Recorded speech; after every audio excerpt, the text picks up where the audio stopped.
She had this bizarre fascination with Jeffrey Dahmer. She was obsessed with him and then went on to commit such a terrible, brutal murder that the media called her Lady Dahmer. I'm not even going to sugarcoat it for you guys. This is a horrific case and definitely not the video that you're going to want to eat during while watching. Taylor Schabusiness, that was her real legal name. Taylor Schabusiness was born Taylor Coronado and was raised in Green Bay, Wisconsin. From the outside, Taylor appeared to have a very normal, happy childhood and family, but throughout this entire case, that proves to not be so true. Sadly, Taylor's mother was an alcoholic, and it was really, really bad. Well, when Taylor was only 11 years old, her father woke up to discover that her mother had died in her sleep from cirrhosis due to her alcoholism. And after her mother's death, Taylor was really just in a downward spiral. Her dad remarried very fast, and Taylor was just very angry. She was rebelling, she was acting out and abusing alcohol and substances. She had a boyfriend in school named Shad Tyrion, who will be very important later in this case, and eventually Taylor was even expelled from high school because she was starting fights so often. By 19 years old, Taylor was in full-on addiction. She was using the substance M, like Beth with an M. Taylor actually married her M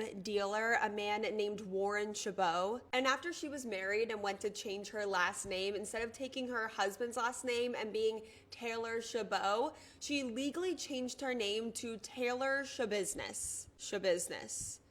Taylor Schabusiness. And as you can imagine, this marriage was extremely toxic and Taylor was just continuing down this downward spiral. In July of 2020, Taylor was arrested for resisting arrest and also battery of a police officer. Only a few weeks later, she was caught in a high-speed chase with police and refused to pull over and was arrested again. Taylor was in a really bad place, and to make matters even worse, she was pregnant at this time while still using M.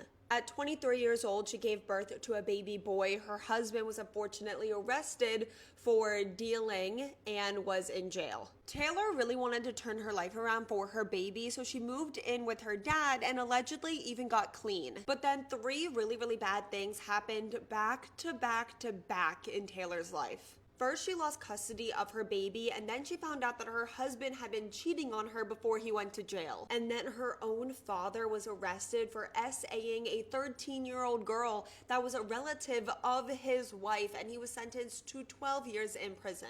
Taylor Schabusiness was in a really bad, dark place, and she unfortunately relapsed and started using M again. She reconnected with her old high school boyfriend, Shad, who was also sadly using M at this time, so Taylor and Shad would use together and hook up.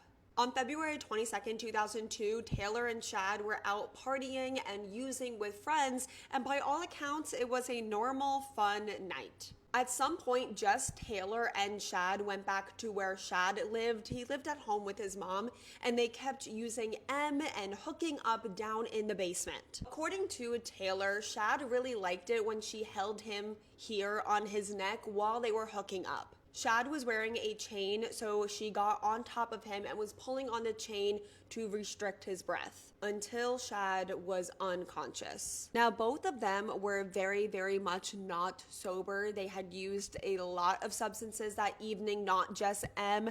So they were like using a combination, like a cocktail of really hard substances. Does that change anything? Does that excuse Taylor's actions, what she does next?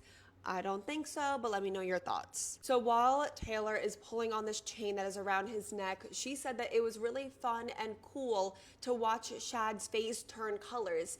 It went red, and then it went purple, and then it went blue. She kept pulling on the chain harder and harder. At one point, she said she watched Shad cough up blood, and then she said she could even feel his heart stop beating. And she actually said that this excited her, and she kept going and even pulled harder on the chain. And when Taylor realized that Shad was dead, that she just killed him, she wasn't upset, she wasn't freaking out, she had no remorse, no emotion. She actually SA'd his body after realizing he was dead for hours. She actually said that she was playing with his body. She then took a nap And then when she woke up, she decided she wanted to take Shad's body home with her. So she planned to cut him into pieces in the basement of his own mother's home. While his family slept, she snuck up upstairs into the kitchen and she grabbed sharp kitchen instruments. First, Taylor took Shad's head and she put his head in a bucket. And then she cut off his manhood and also put it in the bucket. And then Taylor took a second nap. And then when she woke up, she cut Shad in half long ways and then began putting pieces of him into different bags and containers and boxes. And she was still using substances throughout this entire process because she ended up being in Shad's basement for over 24 hours. And she was actually hallucinating at one point and believed that Shad's arm kept regrowing. Like she would cut it off and then it would regrow, and it happened multiple times. And when Taylor finally decided that she was going to go home, she brought pieces of Shad with her, but she forgot the bucket that had Shad's head and manhood in it. So tragically, it was Shad's mother that found his head. She found her son's head in the basement of her own home. She told investigators that her son was in the basement with his ex-girlfriend from high school, Taylor Shabiznes. So officers went to her apartment and they found her minivan in the parking lot, and there was blood on the outside of the minivan. Taylor's clothes and hands were also covered in blood, but Taylor had a fresh, full face of makeup. So she gave herself a full beat after everything I just told you that she did to Shad. And in her minivan, they found a leg and a foot. At the station, Taylor did confess, and she had an extremely bizarre interrogation. She just did not act the way you would expect a person to act. Taylor also couldn't explain why she did what she did. She said that she liked killing him, that it was exciting, that the entire thing was actually really exciting, and to check her undergarments if you wanted to see how exciting it was and how excited it got her. Taylor Shabiznes' trial was watched by so many people because no one could believe that any of this was real. Taylor's defense was that she was not guilty by reason of insanity, that long-term substance abuse literally changed her brain. During her trial, Taylor was seen laughing, like a lot.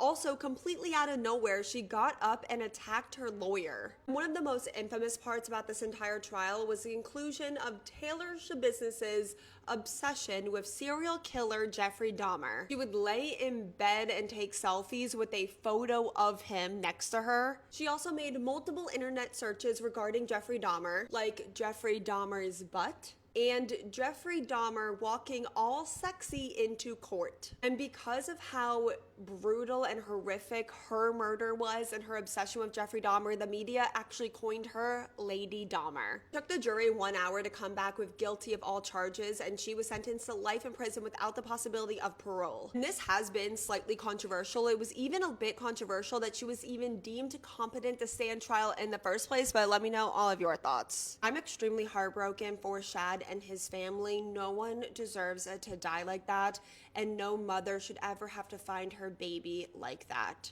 So definitely let me know all your thoughts in the comments, but while you're there, please make sure that you're respectful, because you have no idea who could be in the comment section reading. Someone that knew and loved Shad could be there, so please just be respectful. And while you're there, please let me know what case you want to see me cover next. Thank you to everyone that suggested that I cover this case. Have you ever heard of Taylor Shabiznes?